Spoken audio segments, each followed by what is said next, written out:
해외 외신을 매일 들여다보는 분석가들 사이에서 요즘 가장 자주 반복되는 장면이 있습니다. 바로 이란이라는 이름이 이전과 전혀 다른 방식으로 등장하고 있기 때문입니다. 미사일이나 핵 협상 이야기가 아니라 영안실과 병원지하에서 집계된 숫자가 기사 첫 문장을 차지하고 있기 때문입니다. 시위가 시작된 지 보름도 안 된 시점에서 사망자 수가 수십 명에서 수백 명 단위로 뛰었습니다. 인터넷과 통신이 끊긴 상태에서 확인된 숫자만 이 정도라면 보이지 않는 영역에 쌓인 현실은 더 무겁게 다가옵니다. 이란 내부의 문제로 치부하기에는 상황이 이미 국경을 넘었습니다. 지금 이란은 단순한 불안정 국가가 아니라 언제 폭발할지 모르는 구조적 위기의 한가운데에 서 있습니다. 노르웨이에 본부를 둔 인권단체 이란 인권이 처음 공개한 사망자 수는 50명대였습니다. 그런데 불과 이틀 만에 192명으로 뛰었습니다. 4배 가까운 증가입니다. 그리고 공식적이지는 않지만 사망자는 2,000명 가까이 발생할 것이라고 집계하고 있습니다. 이 수치가 의미하는 건 단순한 숫자 상승이 아닙니다. 인터넷과 통신이 60시간 이상 차단된 상태에서 집계된 숫자라는 점이 핵심입니다. 확인 가능한 정보만으로 이 정도라면 확인되지 않은 영역에 무엇이 쌓이고 있는지에 대한 질문이 자연스럽게 따라붙습니다. 미국 시사주간지 타임은 테헤란 의료진을 인용해 단 6개 병원에서만 최소 217명의 사망자가 확인됐다고 보도했습니다. 총알에 맞은 흔적이 대부분이라는 설명도 함께 나왔습니다.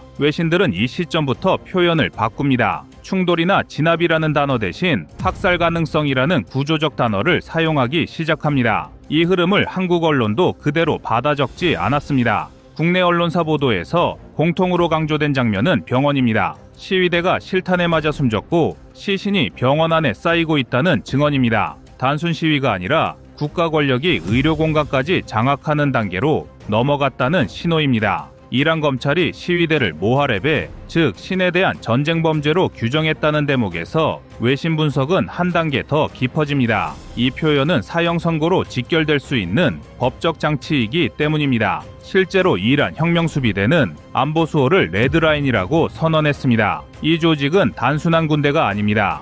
이란 GDP의 약 20에서 30%에 직간접적으로 연결된 정치, 경제, 복합체입니다. 군사적 개입은 곧 경제 질서 유지라는 의미로 읽힙니다. 이 지점에서 미국의 반응이 겹칩니다. 트럼프 대통령은 이란 국민이 자유를 원하고 있다고 언급하며 미국은 도울 준비가 돼 있다고 말했습니다. 이 발언 이후 주요 외신들은 하나같이 군사 옵션이라는 표현을 씁니다. 대규모 공습까지 검토되고 있다는 보도가 동시에 나왔습니다. 여기서 중요한 건 실제 공습 여부가 아닙니다. 이 발언이 나오는 순간 이란 내부 시위는 국내 치안 문제가 아니라 국제 안보 의제로 전환됩니다. 미국 입장에서 이란은 에너지 시장과 직결된 국가입니다. 하루 약 300만 배럴 수준의 원유 생산 능력을 가진 국가에서 대규모 불안정이 발생하면 국제 유가가 즉각 반응합니다. 유가가 배럴당 $10만 상승해도 한국의 연간 에너지 수입 부담은 수십조 원 단위로 늘어납니다. 이 구조를 알기 때문에 외신은 이란 시위를 인권 문제로만 다루지 않습니다. 에너지, 금융, 군사 선택이 동시에 움직이는 지점으로 해석합니다. 시간이 지나면서 보도의 초점은 숫자에서 방식으로 이동합니다. 인터넷 차단, 전력 차단, 병원 급습이라는 키워드가 반복됩니다. 이는 군중 통제 교본에 등장하는 단계적 봉쇄 패턴과 정확히 겹칩니다. 혁명수비대가 전면에 등장했다는 보도는 단순한 무력 강화가 아닙니다. 이란 내부 권력 구조에서 민간 치안 단계가 끝났다는 의미입니다. 이 시점부터 사망자 수는 통계의 문제가 아니라 정치적 비용 계산으로 바뀝니다. 미국이 군사 개입 가능성을 흘리는 이유도 여기 있습니다. 실제 개입보다 위협의 신뢰도를 높여 이란 내부 균열을 확대하는 계산입니다. 결국 이 사태는 이란만의 문제가 아닙니다. 미국이 어떤 선택을 하느냐에 따라 중동의 긴장은 즉각 금융시장과 에너지 가격으로 전이됩니다. 이 순간부터 한국은 이 구조에서 관망자가 아닙니다. 원유 수입의 70% 이상을 중동에 의존하는 국가입니다. 그래서 이란에서 시위 사망자 숫자가 늘어날수록 한국 언론이 이 사안을 빠르게 전하는 이유도 여기에 있습니다. 전쟁은 아직 시작되지 않았지만 이미 비용은 움직이고 있습니다. 외신들이 말하는 최악의 시나리오는 전면전이 아닙니다. 통제불능 상태가 장기화되는 것입니다. 그 경우 피해는 미사일보다 유가와 물가로 먼저 도착합니다. 지금 이란에서 벌어지는 일은 총성이 없는 전쟁의 전초전입니다. 숫자가 늘어날수록 선택지는 줄어들고 그 선택의 무게는 결국 세계 경제로 확산되고, 이 흐름의 끝에서 한국이 받게 될 영향은 뉴스 화면보다 훨씬 생활에 가깝게 다가올 가능성이 큽니다.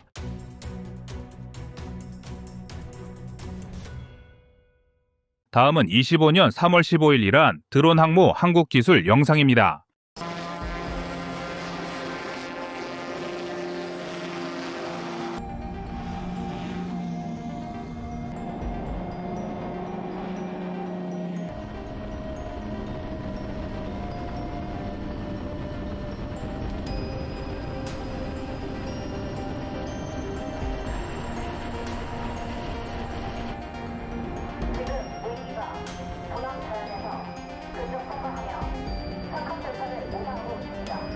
얼마 전 꺼리튜브에서 독도함을 무인 드론 항모로 개발할 수 있다고 전해드린 적이 있는데요. 그런데 최근 이런 모습을 보이는 국가가 또 등장했습니다. 그리고 이 국가의 드론 항모 기술에 우리 대한민국의 조선 기술이 대거 투입된 사실이 알려져 놀라움을 주는데요. 이란은 핵 개발과 탄도미사일 프로그램으로 인해 미국과 국제사회로부터 엄격한 수출 규제를 받고 있습니다. 특히 유엔과 미국은 이란의 핵무기 개발을 억제하기 위해 선박, 해상엔진, 항법장비 등 이중용도 품목으로 구분할 수 있는, 즉 군사용과 민간용으로 동시에 사용 가능한 품목의 수출을 엄격히 제한하고 있습니다. 따라서 현대중공업과 같은 한국조선 업체들이 이란과 직접적인 선박 거래를 진행하는 것은 국제제재 위반 가능성으로 인해 불가능하며, 선박을 포함한 모든 조선기자재 및 해상군송 관련 부품의 수출이 제한됩니다. 이러한 규제 때문에 이란은 민간 선박을 우회적으로 구매하거나 중개상을 통해 조달한 뒤 군용으로 개조하는 방식을 취하고 있습니다. 그런데 현재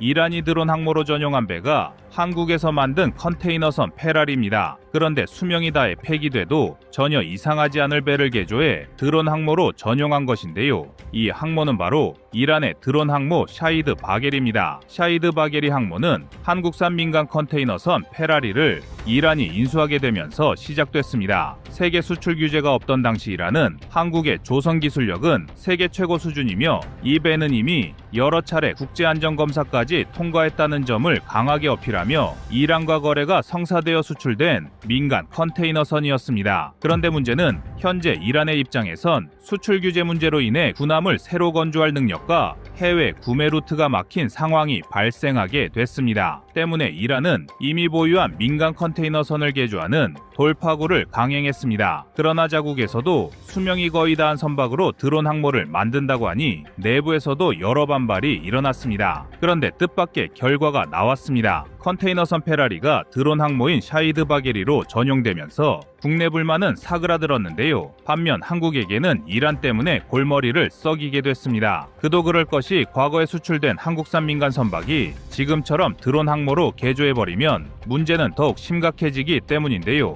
이와 더불어 이란이 지금의 행보를 계속해서 확장해 나간다면 향후 중동 정세에 미치는 파장은 상당하기 때문입니다. 그래서 준비했습니다. 오늘은 중동 지역에서 무시무시한 존재감을 드러낼지도 모르는 이란의 드론 항모 샤히드 바게리의 탄생 배경과 그 함정에 담긴 노림수에 대해 알아보겠습니다.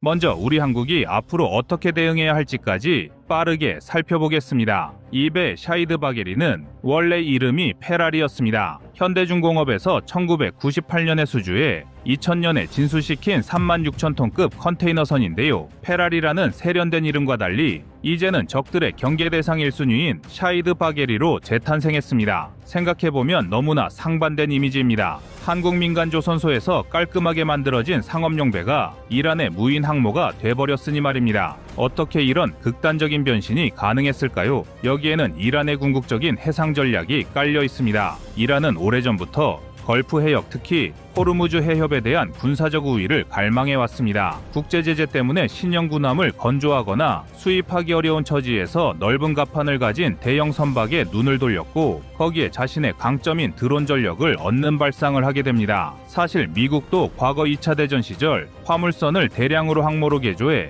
에스코트 캐리어를 만든 전례가 있었습니다. 이란이 이를 응용해 민간 컨테이너선을 무인 항모로 개조하는 건 결코 불가능한 구상이 아니었습니다. 하지만 현실적인 문제도 큽니다. 컨테이너선은 항모처럼 정교한 활주로와 항행 시스템이 설계된 게 아니어서 드론의 운용과 이착륙에 어려움이 많습니다. 거기에다 적 함정이나 전투기의 공격에 얼마나 버틸 수 있을지 의문이었습니다. 아무리 대형 선박인 36,000톤급이라 해도 이는 어디까지나 민간 상선 구조를 기반으로 한 규모입니다. 방어용 무장이나 장갑을 갖추기엔 이미 설계 자체가 달라서 추가 공사가 쉽지 않습니다. 또 군용에 적합한 넓은 갑판을 갖췄다 해도 미 해군의 구축함이나 전투기의 정밀 타격에는 속수무책일 공산이 큽니다. 그럼에도 불구하고 이란이 샤히드 바게리의 공을 들이는 이유는 분명합니다. 바로 심리전과 제한적이지만 유효한 해상 전력 확보입니다. 호르무즈 해협은 전 세계 원유 운송량의 20% 이상이 지나가는 전략적 요충지이며 이란은 과거부터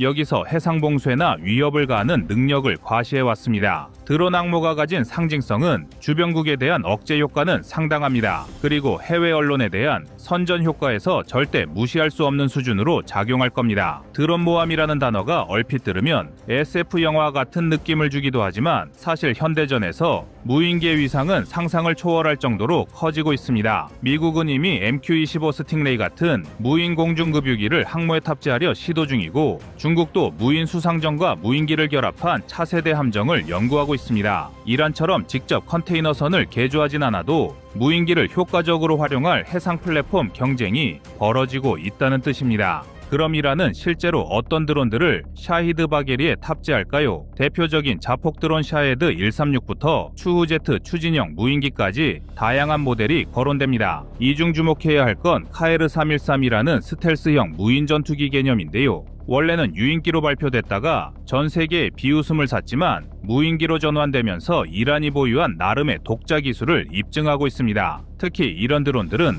호르무즈 해협처럼 좁은 바다에선 기습 공격이나 대한 미사일 유도 또는 정찰 임무 등을 수행할 수 있습니다. 대형 군함이 무심코 접근하면 스텔스 무인기가 순식간에 근접해 타격할 수 있다는 뜻입니다. 물론 이론적인 전략 시나리오일 뿐 실제로 얼마나 위협이 될지는 미지수입니다. 그러나 저렴하고 기동성이 좋은 드론을 대량으로 운용할 수 있다면 뜻밖의 가성비 전술이 완성될 수도 있습니다. 여기서 끝이 아닙니다. 만약 이 드론 항모가 걸프 해역 바깥까지 진출한다면 어떨까요? 예를 들어 아프리카 동부 해역이나 인도양 일대에서 원유 수송로를 노린다든지 혹은 이란의 우방국에 무인기를 수출 지원하는 이동기지 역할을 할 수도 있습니다. 해외 군사 거점을 확보하기 어려운 이란 입장에선 떠다니는 드론 기지 한 척이 거대한 외교 전략 카드가 되는 셈입니다. 물론 이 모든 계획이 실제로 성공을 거둘지는 별개의 문제입니다. 배의 방어력, 연료나 정비 인프라, 그리고 무엇보다 이란 해군의 호위 능력이 뒷받침되지 않으면 샤히드 바게리는 사실상 커다란 관역에 불과할 수 있습니다. 실제로 이란 해군에서 가장 큰 전투함은 고작 1,500톤급 정도에 불과해 적 잠수함이나 해상작전 헬기에 맞설 수 있는 체계가 빈약합니다. 그럼에도 불구하고 지금 이 드론 항모가 주목받는 건 미래 전장의 패러다임을 보여주기 때문입니다. 드론 운용 능력이 어느 정도인가에 따라 해상 전력의 가성비와 실전적 효과가 달라지므로 다양한 국가들이 이 부분에 관심을 갖고 있습니다. 그리고 이 시점에서 더욱 중요한 건 우리 대한민국이 이 상황을 어떻게 받아들이고 대비하느냐입니다. 사실 대한민국은 세계 최고 수준의 조선업 능력을 보유하고 있고 무인기 기술력도 상당히 빠른 속도로 발전하고 있습니다. 이미 한국 해군의 상륙함에 무인기를 부분적으로 탑재하는 실험이 이루어지고 있어 미래 경항공모함 사업에서도 무인 전투기 운용이 가능하도록 설계하는 방향이 논의되고 있습니다. 그 중에서 이란의 사례가 주는 교훈은 제약된 환경에서도 창의적인 방법으로 무인 전력을 극대화한다는 점입니다. 제재에 시달리는 이란이 이렇게까지 변칙적인 방법을 쓰고도 어느 정도 실전에 투입 가능한 드론 항모를 만들어냈다는 것은 세계 각국의 드론 모함 시대의 서막을 알리는 신호탄이나 다름없습니다. 우크라이나 전쟁을 통해 이미 확인됐듯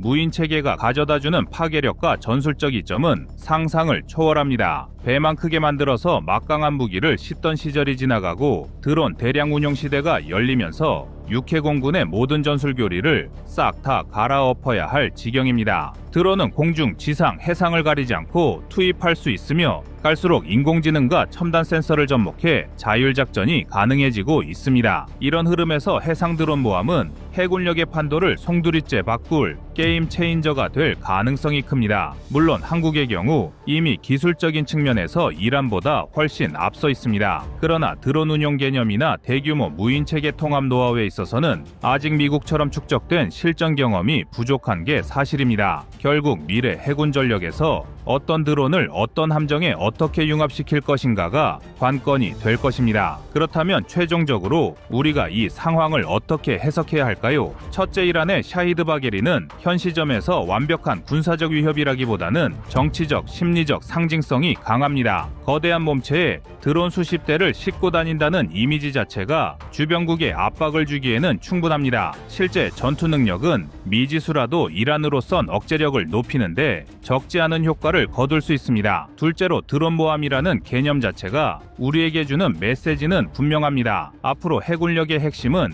유인 항공기나 대형 함정이 아니라 다수의 무인기를 효율적으로 운용할 플랫폼을 갖추는 것이라는 명제입니다. 이미 미국과 중국이 경쟁적으로 무인 수상정과 무인 잠수정을 개발하고 있고 러시아 또한 우크라이나 전쟁에서 자폭 드론을 적극 사용 중입니다. 해군이든 공군이든 무인체계 기술을 선점하는 나라가 차세대 전장의 판도를 선도하게 될 가능성이 크다는 의미입니다. 마지막으로 이 이야기에서 우리가 놓치지 말아야 할 부분은 한국조선 기술의 우수성입니다. 이란이 굳이 현대중공업이 만든 배를 선택한 이유는 탁월한 내구성과 설계 기술 덕분입니다. 민간 선박으로 시작했더라도 군사용으로 개조 가능한 유연성을 확보했다는 것은 한국조선업의 견고한 기술적 저변을 대외적으로 입증하는 사건이기도 합니다. 반대로 말하면 이런 역량이 향후 한국이 드론 모함을 직접 건조하는 데에도 적용될 수 있다는 뜻이기도 한데요. 이란의 드론 항모 샤히드 바게리는 분명히 실전성에서는 의문부호가 남는 실험작일 수 있지만